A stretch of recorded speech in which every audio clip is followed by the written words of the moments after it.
Hablar ahora en concreto de la obra que estáis leyendo o que vais a leer, que es Hamelin de Juan Mayorga.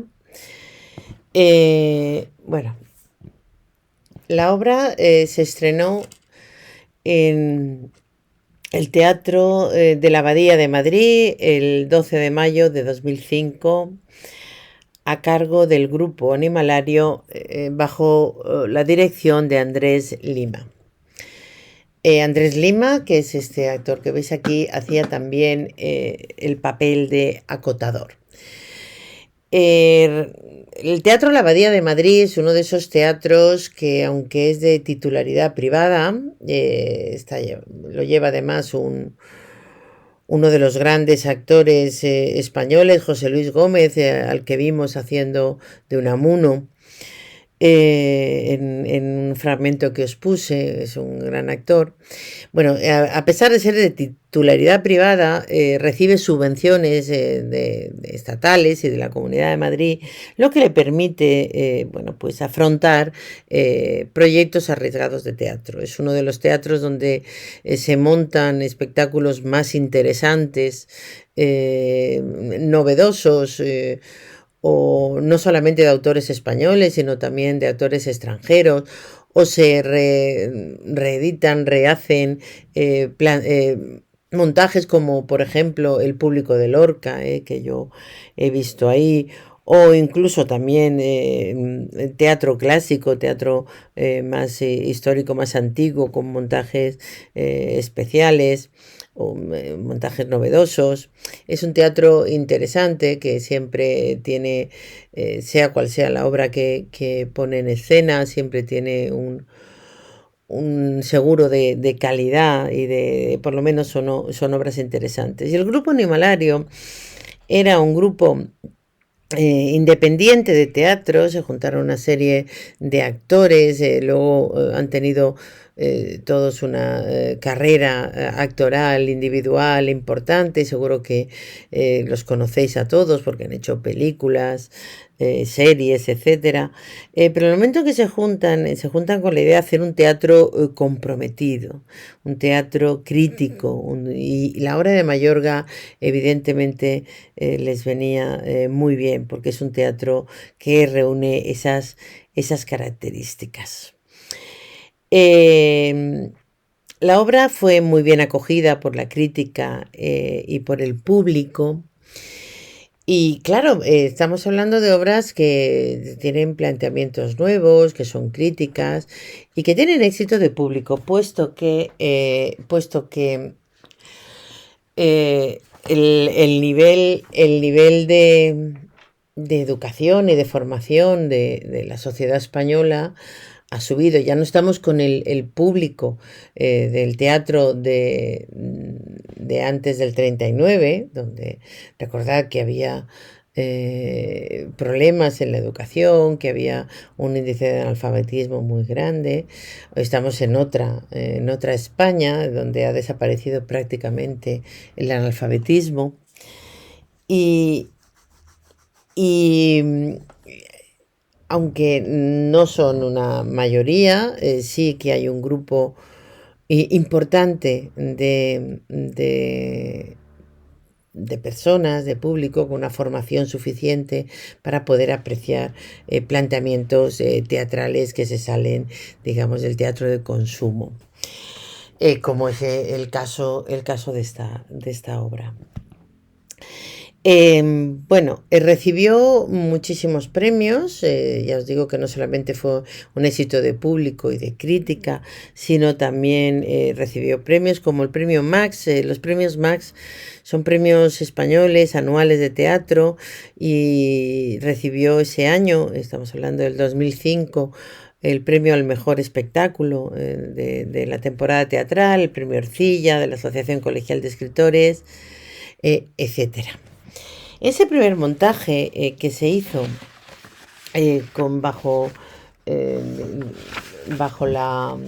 yo le diré, las recomendaciones del propio Mayorga, es decir, Andrés Lima le consulta y sigue las propuestas de Mayorga, por lo tanto nos da muy bien la idea que Mayorga tenía a la hora de escribir la obra, pues se realiza en un escenario prácticamente vacío. Estas son fotos de ese primer montaje. No hay escenografía. Todos los actores que no se cambian de vestuario y que llevan ropa de calle como si estuvieran en un ensayo.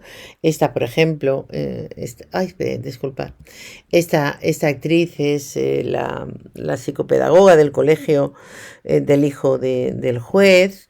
Este es el niño, este es José Mari. Ves que no llevan ropa normal, por tanto tampoco hay vestuario. Además, todos los personajes, tanto si actuaban como si no, permanecían en el escenario.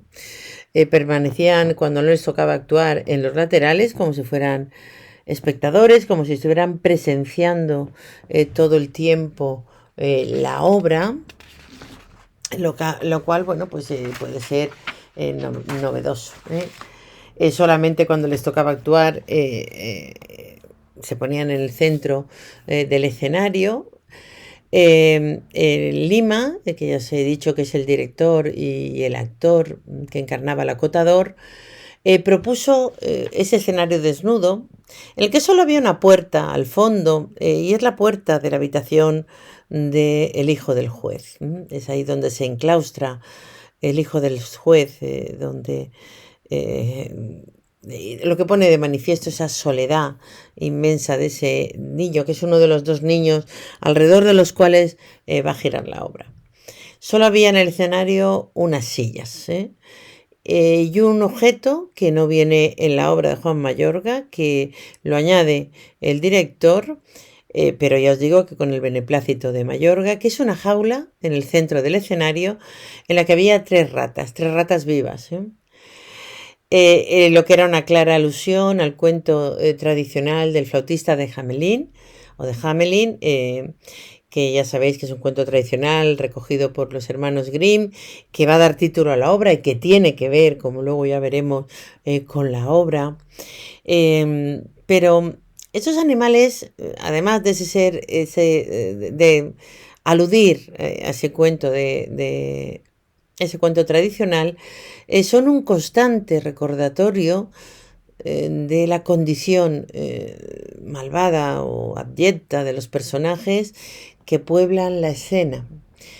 Porque todos los personajes, excepto los niños, que son en los que se centra la obra, todos los personajes que giran alrededor de esos niños, en todos los personajes hay algo oscuro, hay algo no bueno. Incluso en los personajes que pretenden la bondad o que luchan por la bondad, como el juez, en esa lucha por la bondad hace que esté ciego de alguna manera y hace que no pueda solucionar lo que quiere solucionar, y no solamente eso, sino que hace que le hace crear problemas en su propia vida privada, hace que se aleje de su mujer y de su hijo y los hace infelices. Quizá también hay un personaje, la mujer del juez, que también es una víctima. Ya lo iréis viendo cuando analicéis los personajes. Pero también los espectadores. También esas ratas señalan a la parte oscura de todos nosotros, de los espectadores, de los lectores cuando lo leemos, porque espectador, lector se convierte también en personaje de la obra. Luego lo veremos, desde el mismo momento al principio de la obra en que el juez invita a los periodistas a que desde un ventanal contemplen la ciudad, lo que están contemplando desde ese ventanal imaginario, virtual, que no existe, es el patio de butacas, porque ese patio de butacas es la ciudad que están describiendo, y esos espectadores son los que pueblan esa ciudad y los que provocan, consienten lo que en esa ciudad pasa, y lo que en esa ciudad pasa es lo que vamos a ver en el escenario. Otra cosa curiosa del ese primer montaje es la música elegida por el director. Fue una canción de Michael Jackson, quizá de su trabajo más exitoso, Thriller. La canción se llama Wanna Be Starting Summertime. Mi pronunciación de inglés ya sabéis que es absolutamente analfabeta, así que pido disculpas. Eh, la elección de esa canción, de ese cantante, no es accidental.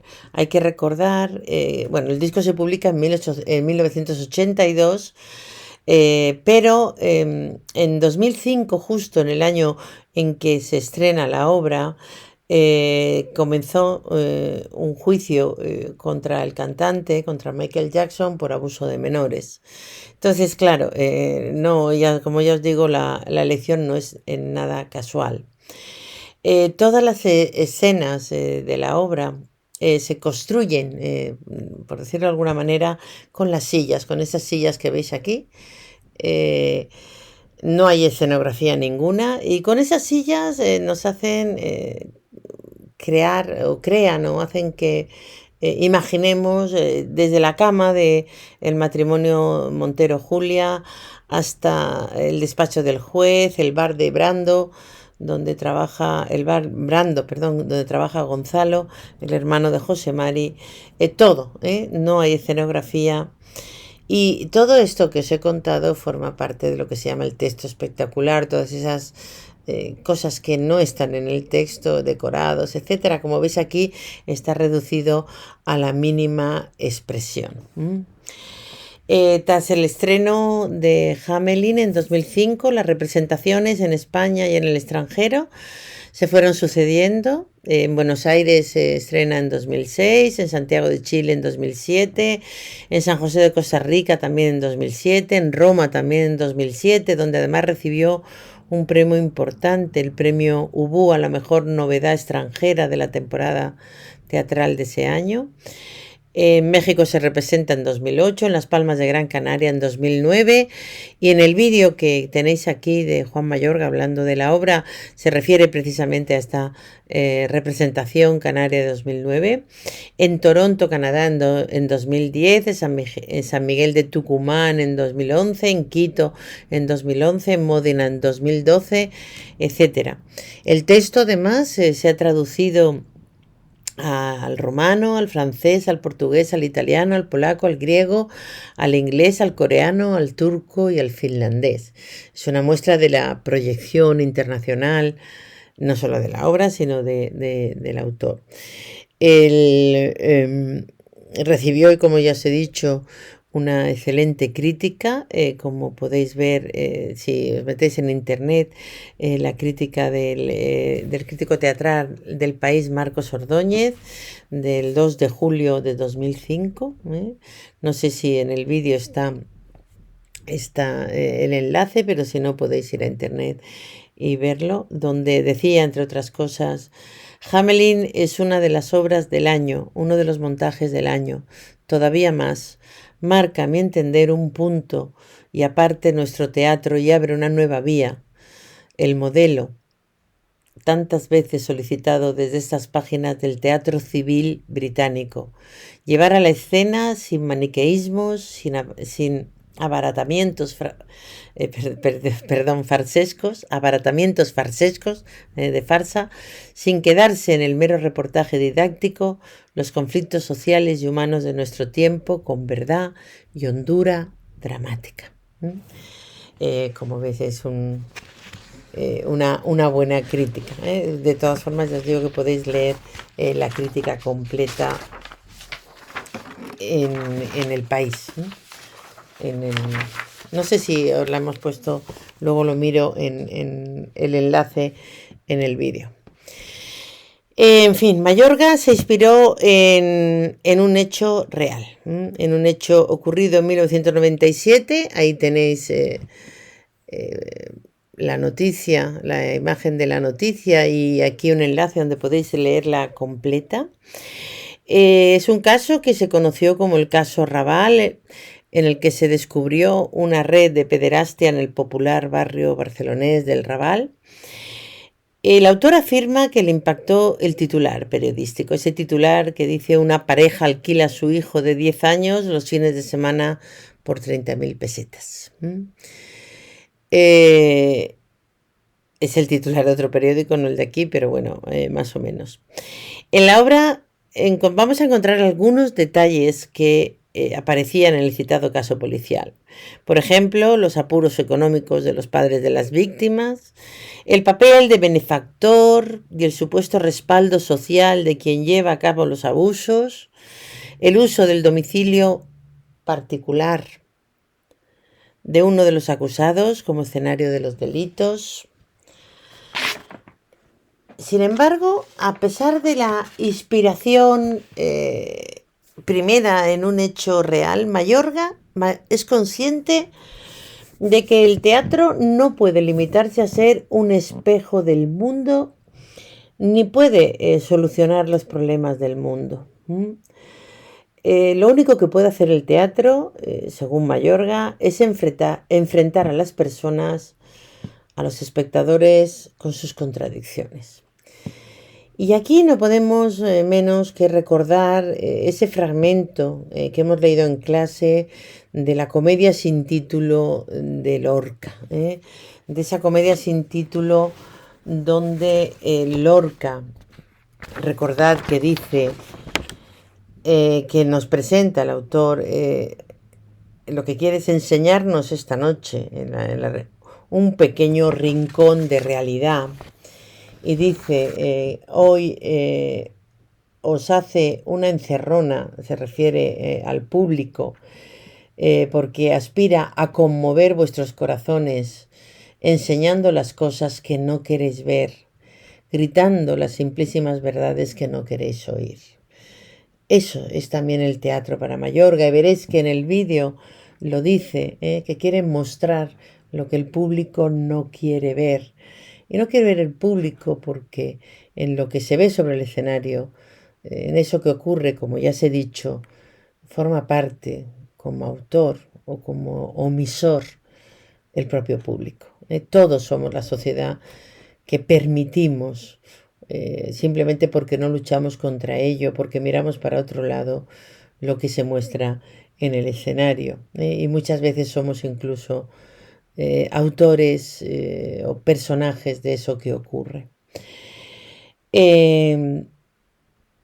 Recordad también que en ese fragmento de Lorca dice: ¿por qué hemos de ir siempre al teatro a ver lo que pasa y no lo que nos pasa? Por lo tanto, veis que esa modernidad que planteaba Lorca ha terminado por llegar.